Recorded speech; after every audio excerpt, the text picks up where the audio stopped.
Hello friends, welcome back. If you're here, it's because you would like to know about this pressure washer gun.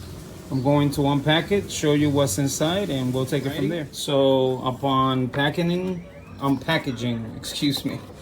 On packaging, this is what we get. We get the pressure washer gun, which is a short throw, and we get the additional connectors along with some Teflon to go along with it.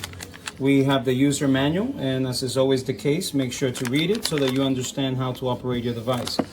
I'm going to put this together, give you a brief look as of how it performs, and then I'll detail my final thoughts on this review. Thank you. All right, my friends, so I have it connected, and to be honest with you, it works pretty nicely. Look,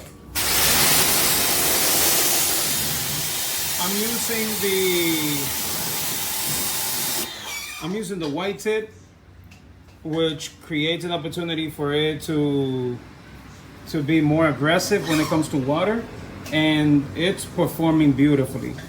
I really do like it, especially because it's short throw. It allows me to get into uncomfortable spaces. You see? Sorry about the motorcycle. But it allows me to go into silent spaces, record. So this is pretty good. Pretty good. I like it. There you go. If you have any comments, questions, or concerns, do ask, and if at all possible, I will respond. Thank you, and until the next one, my friends.